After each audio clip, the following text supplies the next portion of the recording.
बाबा कृष्णानंद की अमर भक्ति। यमुना किनारे बसा एक छोटा सा गांव जहां एक संत रहते थे।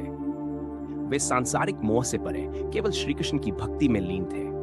बचपन से ही उनका हृदय कान्हा की लीलाओं, उनकी बांसुरी की तान और गीता के उपदेशों में रम चुका था।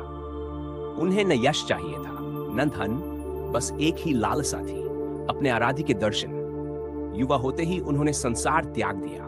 सूर्योदय से पहले उठते, यमुना में स्नान करते, फिर ध्यान और जप में लीन हो जाते।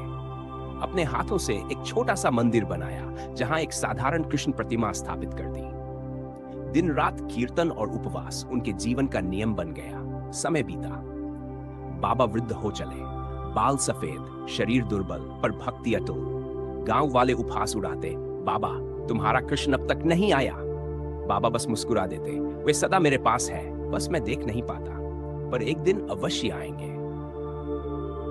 कृष्ण का आह्वान एक अंधेरी रात आकाश बिजली से गूंज रहा था। मंदिर में बैठे बाबा कृष्णानंद आर्त भाव से पुकार रहे थे, प्रभु क्या मेरी भक्ति अधूरी है?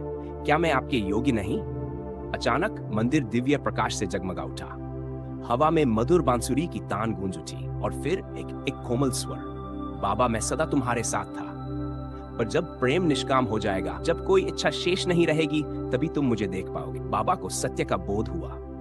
उन्होंने हर इच्छा त्याग दी, इवन कृष्ण के दर्शन की लालसा भी। उसी क्षण मंदिर चंदन और कमल की सुगंध से भर गया।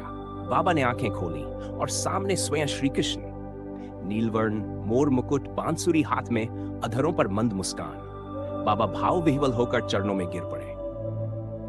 बाबा जन्म जन्मांतर से तुमने मेरी भक्ति की है, अब आओ मेरे साथ चलो। बाबा ने आनंद पूर्वक अंतिम श्वास ली। उनका शरीर वहीं शांत हो गया, पर आत्मा श्री कृष्ण में विलीन हो गई। गांव वालों ने देखा, बाबा का निष्प्राण शरीर दिव्य आभा से प्रकाशित हो रहा था। मंदिर पावन धाम बन गया, जहां भक्तगण दर्शन को उमड़ने लगे। कहते हैं आज भी जब कोई निष्काम प्रेम से कृष्ण का स्मरण करता है, मंदिर में बांसुरी की मधुर तान गूंज उठती है, मानो स्वयं श्री कृष्ण बाबा की भक्ति स्वीकार कर रहे हो।